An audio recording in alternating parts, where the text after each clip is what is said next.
This might be a little slapstick, but I'm glad you're here. And I want to tell y'all remember the story where I had that traumatic experience in elementary school, the play and saying, "Hark the sound of cannon."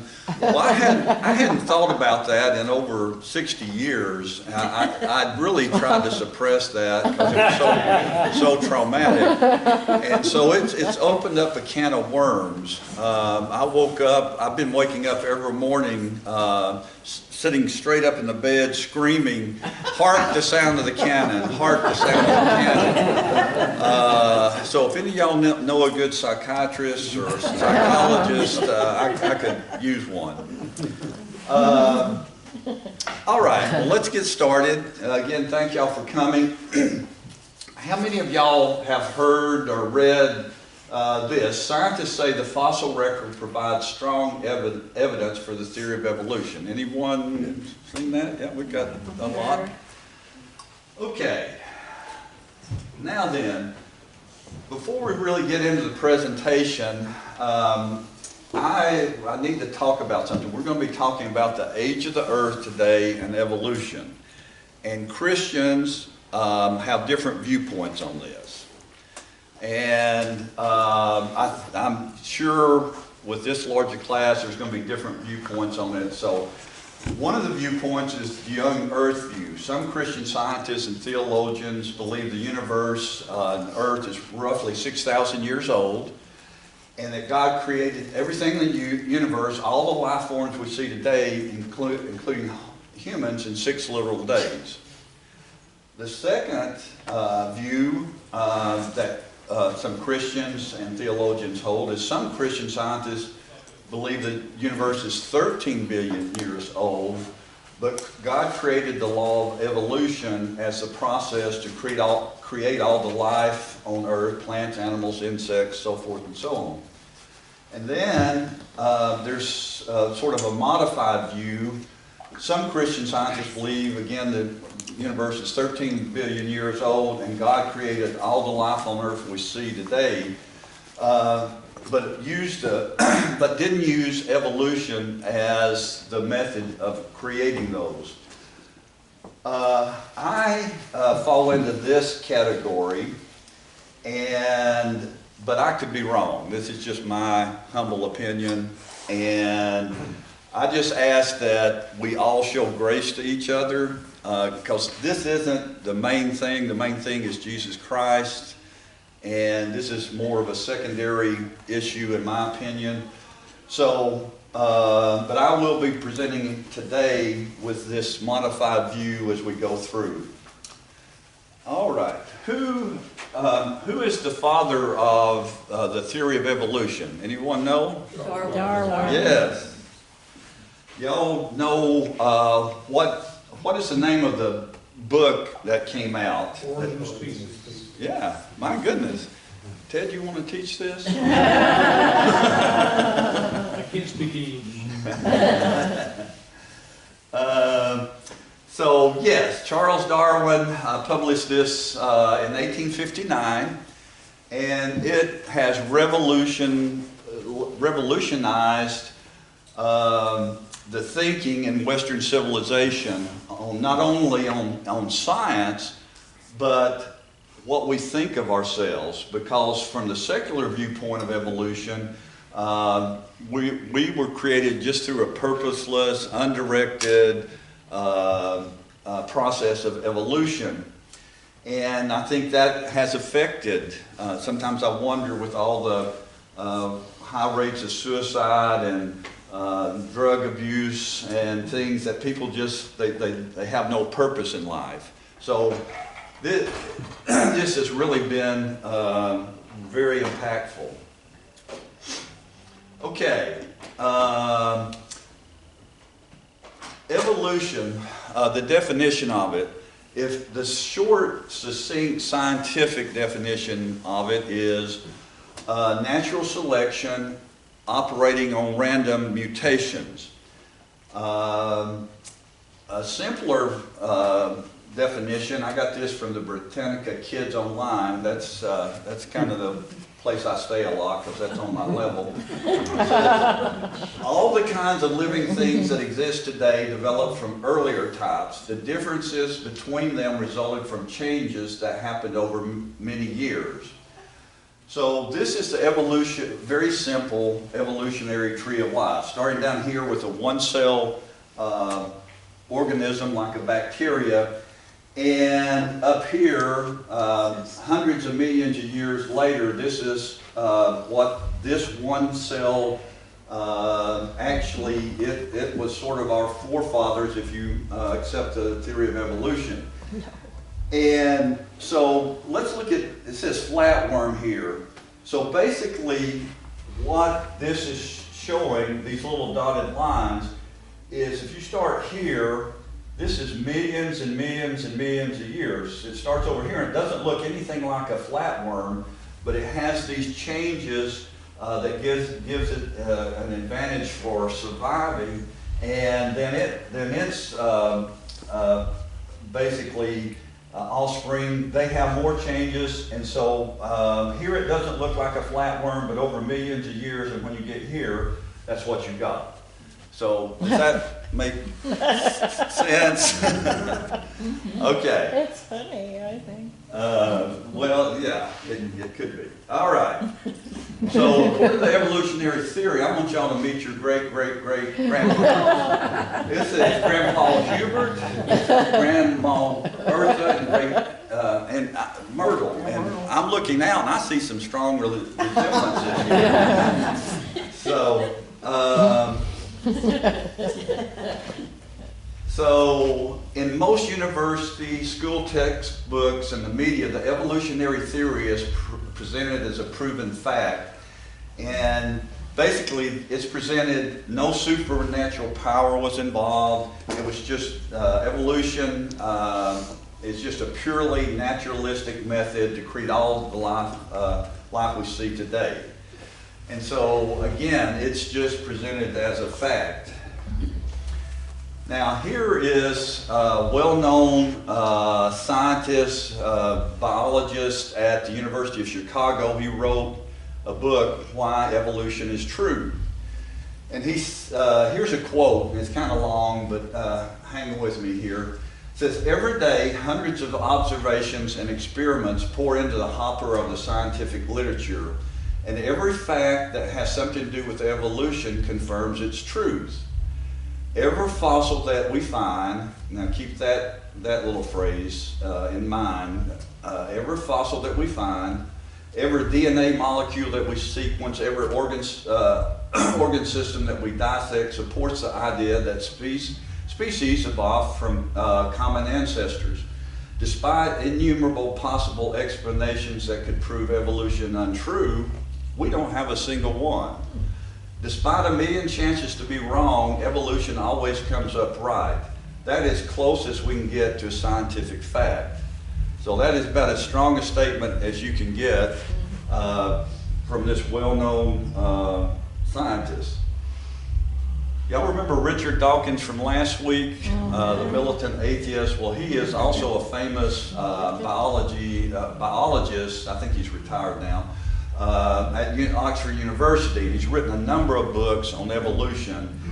And he said this, evolution is a fact beyond reasonable doubt, beyond serious doubt, beyond sane, informed, intelligent doubt, beyond doubt, evolution is a fact.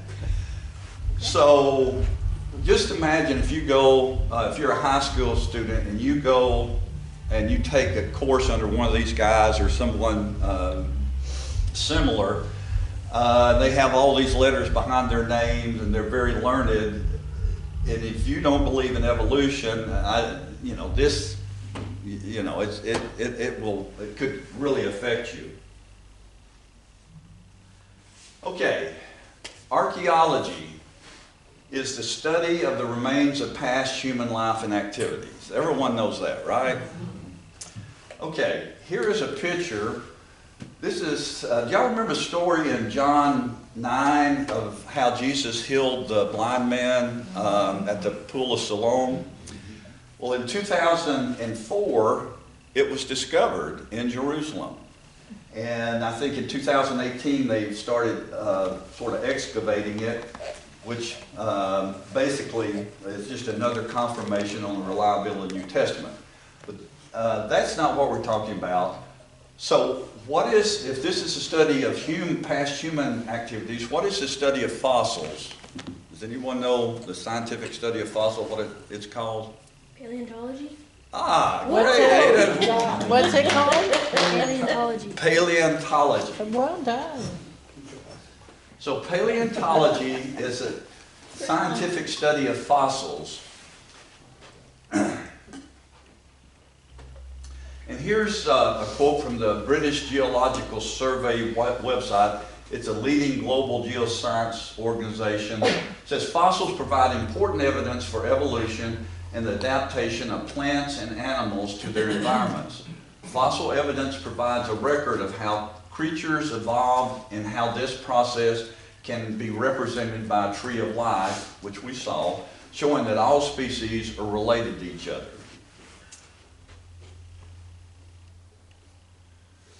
So the crux of this presentation is, do fossils really provide strong evidence for the evolutionary theory?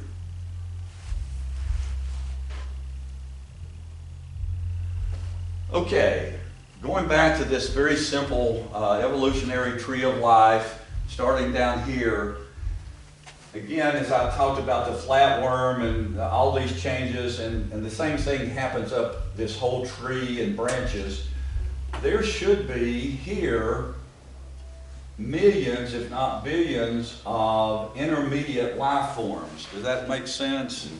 You know, because they're changing just a little bit until they get here. Same with all of these. There should be just billions in the fossil record of these intermediate life forms. And Darwin expected to find billions of intermediate life forms in the fossil record. And we'll hear a couple of quotes from him later, but that showed extremely small but gradual increases in the complexity of animals and plants over millions of years. But does the fossil record show this? Okay, we're going to watch a short clip, and I think it'll introduce y'all to some things you may or may not know. Evolution. You learned about it in high school. Oops. It goes like this. Is that? Life started out with very simple forms, and then gradually, over hundreds of million... Can y'all hear that?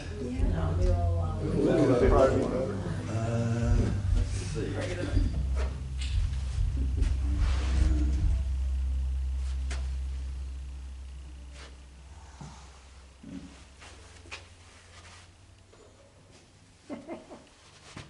I should have tested this before I got here. We got a helper here. Go do it. All right.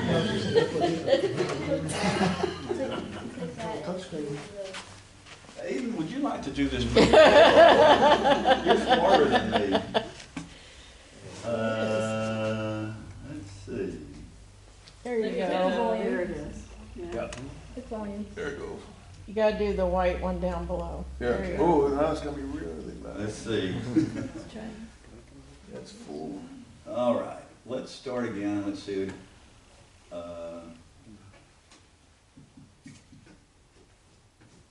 You learned about it in high school. Good. It goes like this. Life started out with very simple forms, and then gradually, over hundreds of millions of years, morphed into all the forms we see today. Bacteria to Beethoven. Not a straight line, of course, but that's roughly how it went. This was the theory proposed by Charles Darwin in 1859, and with some modification, it's been embraced as unassailable by the scientific community over the last century. As evolutionary biologist Richard Dawkins says, if you meet somebody who claims not to believe in evolution, that person is either ignorant, stupid, or insane. But is that right? Are there no scientific reasons to doubt the evolutionary account of life's origins? In November 2016, I attended a conference in London convened by some of the world's leading evolutionary biologists. The purpose? To address growing doubts about the modern version of Darwin's theory. Let's look at just two scientific reasons to doubt this theory. First, the Cambrian explosion. A weird and wonderful thing happened 530 million years ago. A whole bunch of major groups of animals, what scientists call the phyla, appeared abruptly within a geologically short window of time, about 10 million years. These novel animal forms, exhibiting prototypes of most animal body designs we see today, emerged in the fossil record without evidence of earlier ancestors. Did you catch that? A huge number of diverse animals appeared with no discernible antecedents. So where did they come from? This question really bothered Darwin, and he acknowledged that he could give it no satisfactory answer. Nor can scientists today. The renowned biologist Eugene Koonin of the National Center for Biotechnology Information describes the abrupt appearance of the Cambrian animals and other organisms such as dinosaurs, birds, flowering plants, and mammals as a pattern of biological big bangs. So what caused all these new forms of life to arise? That question leads to a second big doubt, the DNA enigma. In the 1950s, James Watson and Francis Crick made a startling discovery. The DNA molecule stores information as a 4-character digital. Okay. That's for a later maybe discussion, is the DNA problem. Okay.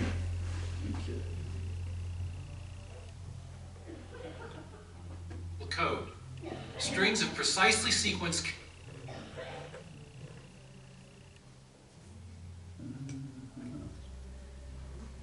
Can't write it down.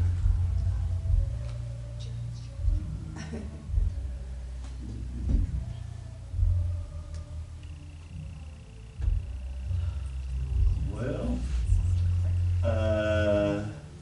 we're technically challenged. Okay. Sequence chemicals inside the DNA helix store the Let's see. My PowerPoint. Need your assistant. Here she comes. I don't know if I can do it either. Trying to get back to the PowerPoint. You gotta Yes. X off that screen.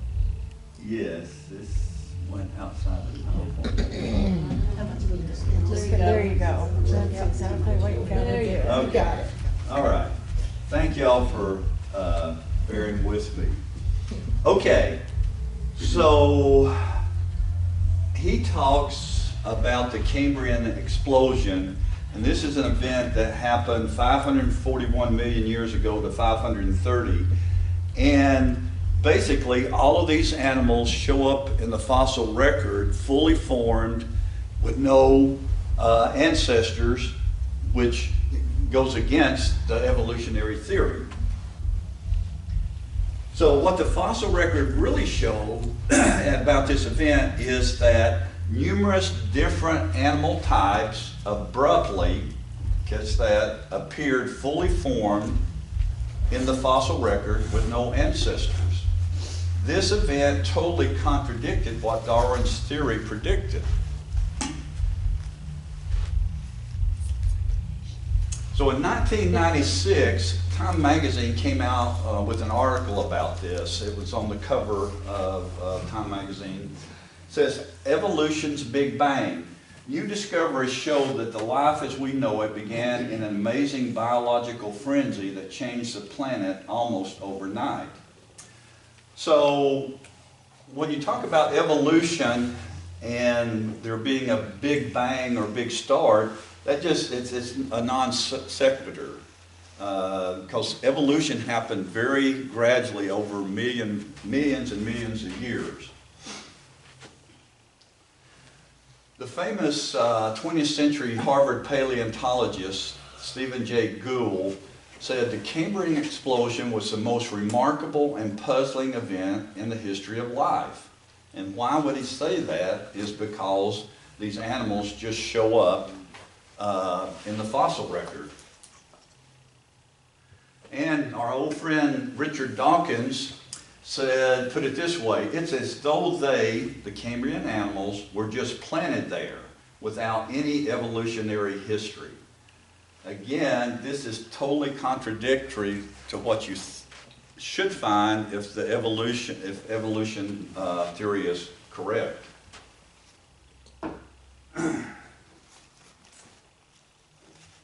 Okay, here's a I forgot to recognize our sponsor from last week. Anyway, sometimes I wish I were human.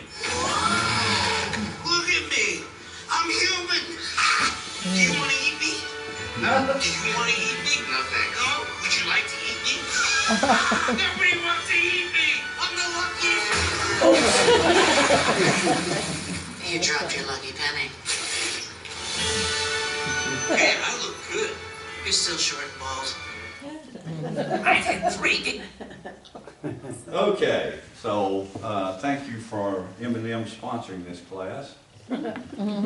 Okay, we're going to watch another video. It's a little longer than, it's 12 minutes, so, and this guy has an accent. Now when I mention that other people have accent, my wife laughs at me because of my Appalachian accent. But anyway, you're going to have to really tune in because he does have an accent and he talks fast, which for a southern guy like me, it can be troubling. So let's go ahead and watch this.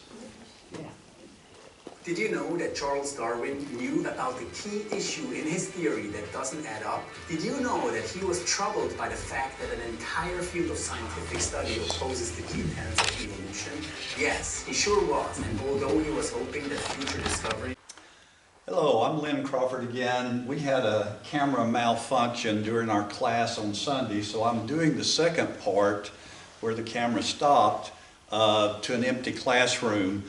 So bear with me, and we're going to start out. We saw just a tad of this video, so I'm going to start it again, and here we go.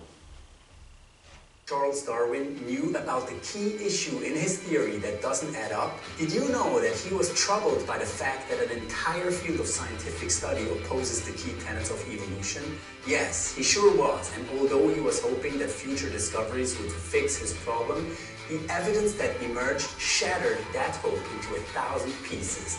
Join me for this video to learn why Darwin was spot on in his doubts and find out what this means for the theory of evolution. Hi, my name is Lucas and this is my apologetics channel Deflate, which challenges skeptics, strengthens believers, and creates a space for awesome discussions about God. With this video, I'm launching a new series that will introduce you into the basics of intelligent design and of critical thinking about evolution. Check out the video description and pinned comment to find out more. Let's get started. Darwin's hypothesis begins with the craft of pigeon breeding.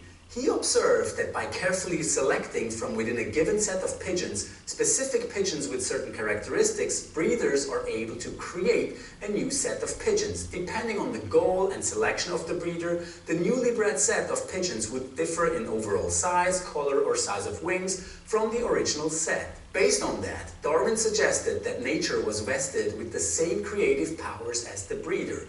Namely, it would select those features in animals that are useful in the struggle for survival. This is why he said that I have called this principle by which each slight variation, if useful, is preserved by the term natural selection in order to mark its relation to man's power of selection. And so Darwin's hypothesis in The Origin of Species was essentially this. Starting from one common ancestor, all life forms evolved slowly and gradually over long periods of time, as random mutation would bring up new traits from which natural selection would preserve or select the ones that are useful for survival. Accordingly, his theory predicted that the gradual development of species would be reflected in the geological record with an endless array of transitional fossilized animal forms, which would allow paleontologists and biologists to trace the tiny steps biological organisms took in evolving from one species into the next. Yet at the same time, when he published The Origin of Species in 1859, paleontologists had bad news for him. The fossil record showed very clearly that new species appear suddenly and abruptly and not by evolving in small step-by-step fashion over long periods of time. For this reason, the most prominent paleontologists at Darwin's time rejected his theory.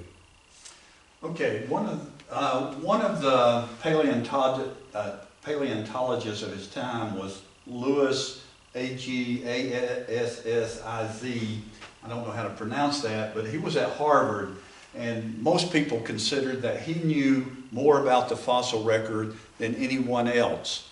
And so Darwin actually sent him his book, and asked him to have an open mind and get back to him on his thoughts on his book. So Lewis actually did that. He went through, made notes, but at the end, he basically said to Darwin, where are the intermediate animals? They're just not in the fossil record. And he said, let the fossil record, basically he said, let the fossil record speak for itself. The issue was not that there were some minor inconsistencies here and there between Darwin's theory and the fossil record. No, it was that the science of paleontology as a whole and everything paleontologists knew presented a picture that was diametrically opposed to the one Darwin tried to paint. Darwin himself was painstakingly aware of that, and he expressed his discomfort repeatedly in his book, like here for example. As according to the theory of natural selection, an interminable number of intermediate forms must have existed. Why is not every geological formation charged with such links? Or here, the abrupt manner in which whole groups of species suddenly appear in certain formations has been urged by several paleontologists as a fatal objection to the belief in the transmutation of species. If numerous species have really started into life all at once, the fact would be fatal to the theory. And what was Darwin's response? I can answer these questions and objections only on the supposition that the geological record is far more imperfect than most geologists believe. Only a small portion of the world has been geologically explored. So Darwin asserted that paleontologists simply hadn't unearthed yet the interminable number of intermediate forms his theory predicted to exist, hoping that the future of paleontology would change that and vindicate him. In other words, he was essentially making an argument from silence and explained away the absence of evidence instead of explaining the evidence scientists were actually facing. That is, the fact of new animal forms showing up suddenly and abruptly in the fossil record rather than gradually. Had you lived at the time of Darwin and were excited about his theory, you might have joined him in hoping that those innumerable intermediate forms in the fossil record would be unearthed later on. Have these hopes come true? Nope. On the contrary, the fossil evidence that has surfaced has made Darwin's problem much more severe, as we're about to see. In the year 1909, Charles Doolittle Walcott, then director of the Smithsonian Institute in Washington, D.C., discovered the Burgess Shale in British Columbia, Canada, which until today is considered one of the most important finds in the history of paleontology. Walcott's team collected more than 65,000 animal fossils, many of which were remarkably well preserved, belonging to a variety of different phyla. Now, here's an important term you want to wrap your head around. Phyla. What is that? Borrowing Stephen Meyer's definition, the term phyla, singular phylum, refers to divisions in the biological classification system. The phyla constitute the highest or widest categories of biological classification in the animal kingdom, with each exhibiting a unique architecture, organizational blueprint, or structural body plans. Here are 3 examples of 3 different phyla. The phylum of the arthropods includes all insects, all spiders, all types of crabs, lobster, as well as animals such as the trilobites. The phylum of the cnidarians includes corals, jellyfish, and sea anemones, and the phylum of the chordates includes, among other animals, all birds, all reptiles, all fish, and all mammals. In each of these phyla, all the animals, as different as they may look from each other, are united by their organizational structure, which is also the very thing that allows us to differentiate between all the phyla. The animal kingdom is usually organized into 35 different phyla, and the known fossil record features animals representing about 27 of those 35 phyla. Of the 27 phyla featured in the fossil record, 20 make their first and sudden appearance within one single geological time period called the Cambrian era, without evidence of fossilized forms in older strata which could be considered their evolutionary precursors. The Cambrian era is generally held to span from around 540 million years ago to around 490 million years ago. However, the time window in which the 20 Cambrian phyla show up is far smaller and has been calculated to cover no more than 10 million years. In fact, an MIT geochronologist has calculated that at least 16 completely new phyla appear within no more than 6 million years of the Cambrian era. 16 fundamentally different body plans within 6 million years. That's a lot of anatomical innovation within a mere blink of an eye on an evolutionary timescale. In fact, if we compress the history of life on Earth, which began around 3.5 billion years ago, into a 24-hour day, those 6 million years would make up no more than 75 seconds. Within this tiny time window of 6 million years, the trilobite, that icon of paleontology, shows up. A creature with a rather complex body plan that is divided into 3 parts: a head, thorax, and tail. It's got... Okay, here, let me remove this just a second.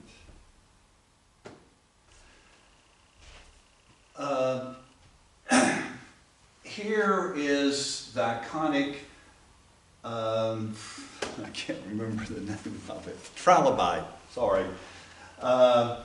And let's look at it. This just shows up in the fossil record. And is it a primitive type animal? I would say not.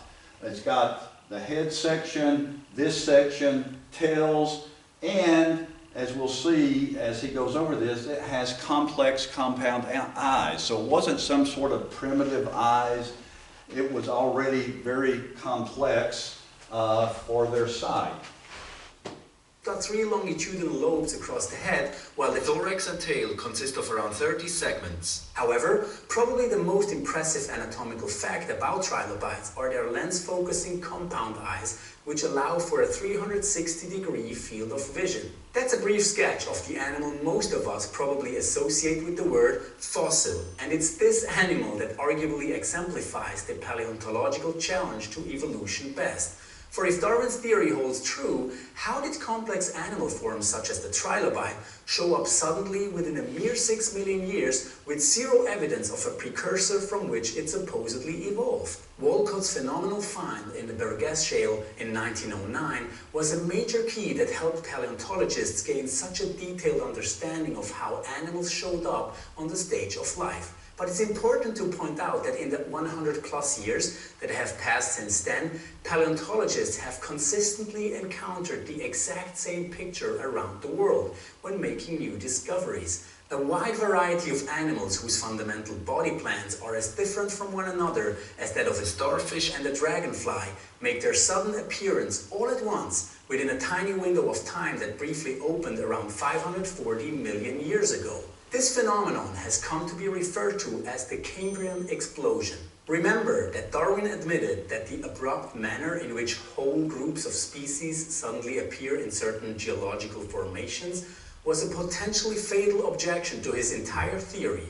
Also remember that he could answer these questions and objections only on the supposition that the geological record is far more imperfect than most geologists believe, as he asserted that only a small portion of the world has been geologically explored. But if the Darwinian argument from silence was already problematic back in 1859, it has become utterly untenable today. The science of paleontology has, like any other scientific discipline, made huge leaps in the past century, and there is no escaping the fact that what we're confronted with when we look at the fossil record is an explosion of animal forms within virtually no time at all, while the interminable number of intermediate forms with which every geological formation is supposed to be charged continue to be conspicuously absent. Yet, that's not even the half of it when you consider that some of the fossils that have been discovered after Darwin by Walcott and others exhibit body plans that weren't even known when The Origin of Species was published. This means that while Darwin had every reason to be troubled by the fact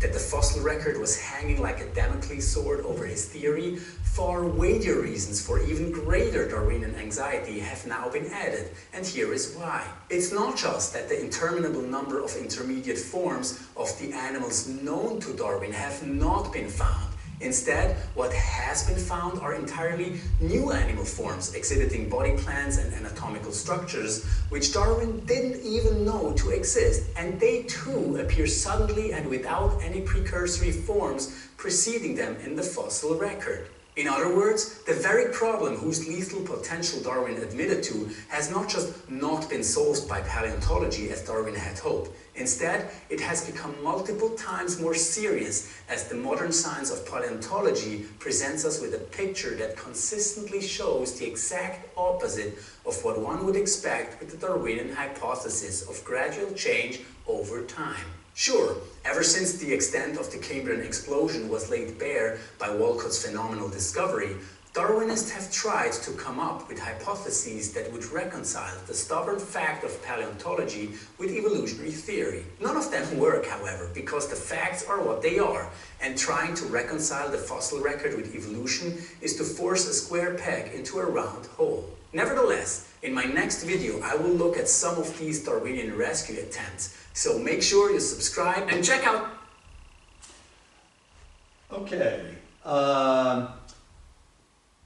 let's look at this little slide. Here is the Darwinian tree of life, and as you can see, it starts out with a single cell animal, and then over millions of years we get up here at the top all the diversity and life that we see today. However, that's not what the fossil record shows. It basically shows individuals, if you will, stalks. And for instance, in the Cambrian era, a lot of the animals have gone extinct, but some that still live today are like the jellyfish. So here you would have the jellyfish family. Here you have clams. Here you have sponges. Here you have horseshoe crabs. But as you can see, they're all separate, and they start out separately. So again, the fossil evidence doesn't confirm or align with the evolutionary theory. Again, here's a picture of all the strange animals that appeared fully formed in the Cambrian era with no ancestors. Well, is the Cambrian explosion the only explosion in the fossil record? No. About 75 million years after, or 100 million years after the Cambrian explosion, there was what's called the odontode explosion. Odontode just means tooth-like structures. And it said, all major groups of jawfish with teeth and tooth-like structure appear abruptly in the fossil record. Then 75 million years later, large diversity of different winged insects appeared suddenly without any known transitional forms. Again, 75 million years later, in the Triassic era, here is an author that did a paper on dinosaur diversification, and he states in his paper, it's amazing how clear-cut let's see, change from no dinosaurs to all dinosaurs was. So if you think about it, he's basically saying in the geological record, before dinosaurs, there was nothing. There were no precursors.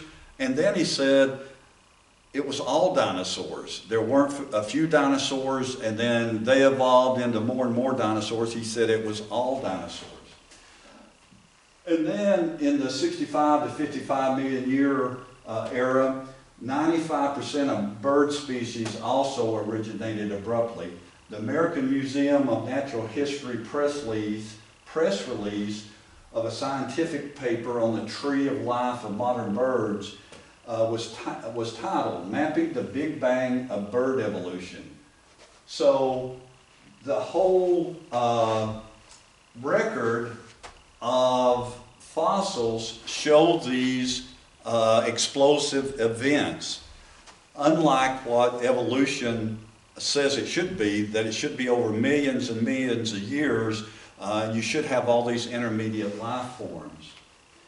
Now, again, a lot of this, and here's the geological record. This is basically a cylinder that goes down. If you took it up, it would show you all the geological periods in life. And so here are 7. There's been about 15 or 17 of these explosive events, but here's just 7. It starts with the Cambrian explosion, the origin of flowering plants, rapid radiations of modern birds. So that's basically, again, what the fossil record indicates, these explosive events. And here are some interesting quotes from paleontologists and other scientists about the fossil record. Here's one from Tom Kemp, zoologist at Oxford University. As is well known, most fossil species appear instantaneously in the fossil record. And here's another quote.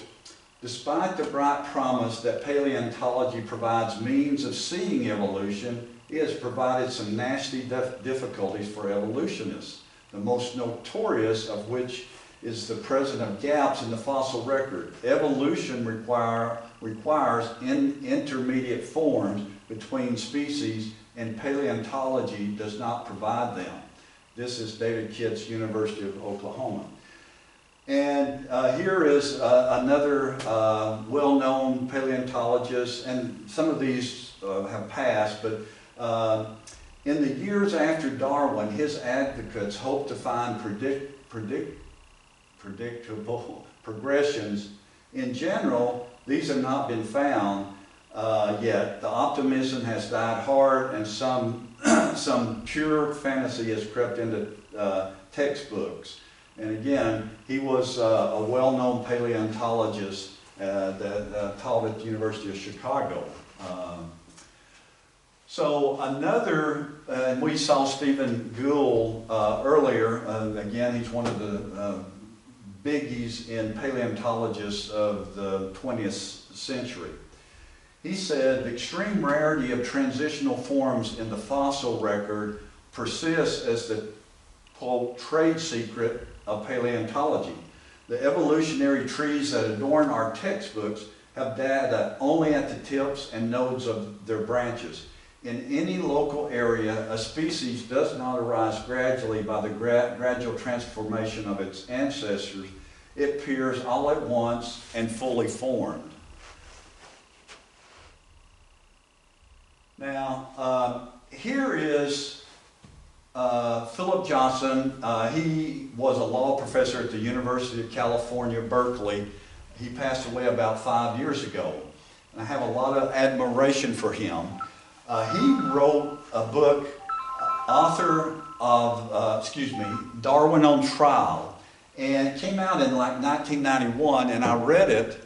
And I think this, if I'm going back like 30 years, but I think this is the first time that I was ever exposed to inconsistencies in the evolutionary theory. And he has an interesting story, how he got involved. How does a law professor at Berkeley get involved in the debate on evolution? Basically, the backstory, his daughter went to Vacation Bible School. And he was so impressed with what, and touched by what she was coming back with, he actually started going to church. Then he became a Christian, and so later, him and his wife were on a vacation or sabbatical to Great Britain, and he happens into a bookstore, and in the bookstore there's a book called The Blind Watchmaker by Richard Dawkins, which is a very famous book. A lot of people say it's just brilliantly written about evolution.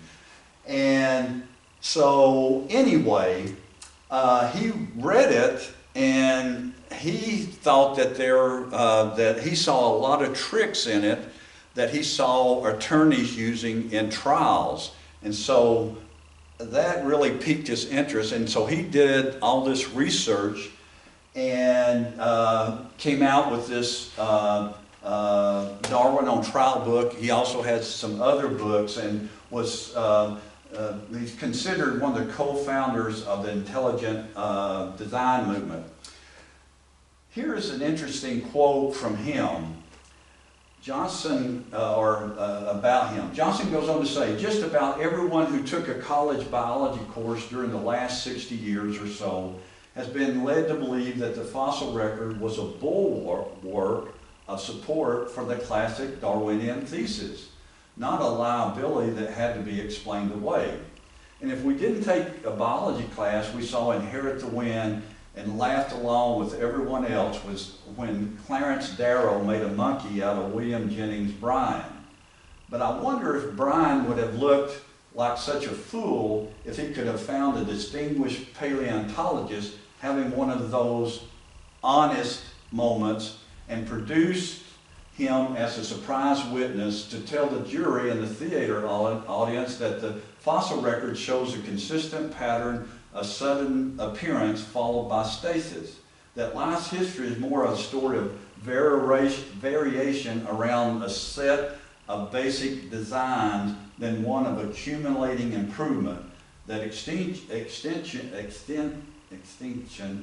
has been predominantly by catastrophe rather than gradual obsolescence, and that the orthodox interpretation of the fossil record often owe more to Darwinist preconceptions than to the evidence itself.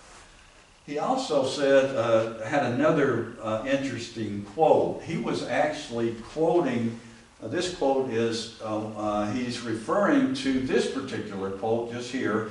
It's by a well-known paleontologist, Niles Eldridge, who had worked at the American Museum of Natural History, and was associated with Stephen Gould. And here's what he said. We paleontologists have said that the history of life supports that interpretation, gradualist evolution, all the while really knowing that it does not. Here's what Philip Johnson, he commented on this particular quote from Niles Eldridge. He said, but how could a deception of this magnitude possibly have been perpetrated by the whole body of a respective science, paleontologist, dedicated almost by definition to the pursuit of truth? And I just think that's such a powerful commentary on this particular quote. And so why would paleontologists not really be giving us the truth about the fossil record? And here is a quote from Richard Lewontin, and he was a well-known Harvard groundbreaking geneticist. And here's what he says. It's just so interesting. Our willingness to accept scientific claims that are against common sense is the key to an understanding of the real struggle between science and the supernatural.